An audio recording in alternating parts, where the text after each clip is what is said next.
हर कहानी में एक ऐसा पात्र होता है जिसके बिना कहानी अधूरी है, फिर भी वो इतिहास की धूल में कहीं खो जाता है। आज हम ऐसी ही एक भूली बिसरी राजकुमारी की कथा सुनने जा रहे हैं। अयोध्या की पहली संतान, महाराज दशरथ की पुत्री राजकुमारी शांता। कई सौ वर्षों पहले जब अयोध्या का नाम पूरे आर्यावर्त में गूंजता था, उस समय वहां राज्य करते थे महाराज दशरथ। वे धर्मनिष्ठ, वीर और प्रजा के प्रिय राजा थे। उनकी पहली रानी थी महारानी कौशल्या, जिनसे उन्हें प्राप्त हुई एक पुत्री शांता। शांता के जन्म के समय पूरा महल आनंद से झूम उठा। ज्योतिषियों ने कहा, ये बालिका केवल सौंदर्य ही नहीं, सौभाग्य भी लेकर आई है। शांता नन्ही उम्र से ही विलक्षण बुद्धि की थी। वे वेद मंत्रों का अर्थ समझती थी, संगीत में निपुण थी और प्रकृति से उनका गहरा लगाव था। महल के गलियारों में जब उनकी मधुर हंसी गूंजती तो थके सैनिकों के चेहरे पर भी मुस्कान लौट आती। कहा जाता है, दशरथ अपनी पुत्री से बहुत प्रेम करते थे। अक्सर दरबार में कहते, मेरी शांता अयोध्या का सबसे सुंदर उपहार है। लेकिन हर सुख के साथ एक परीक्षा छिपी होती है। उसी समय अंग देश, जो आज के बिहार और झारखंड क्षेत्र में था, भयंकर अकाल से जूझ रहा था। धरती सूख चुकी थी, वर्षा नहीं हो रही थी। राजा लोमपाद, जो दशरथ के मित्र थे, उन्होंने महर्षियों से उपाय पूछा।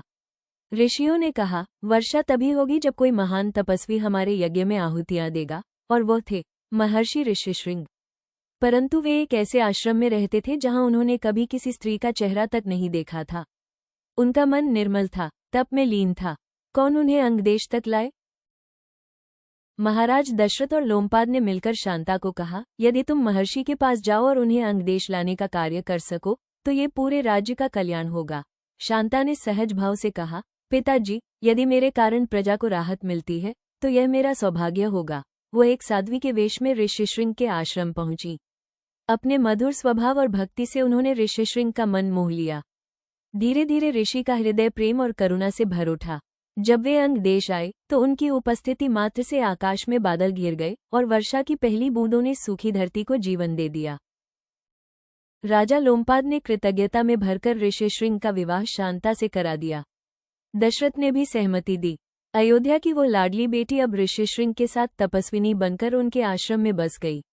वहां उन्होंने साधना, सेवा और धर्ममार्ग को अपना लिया।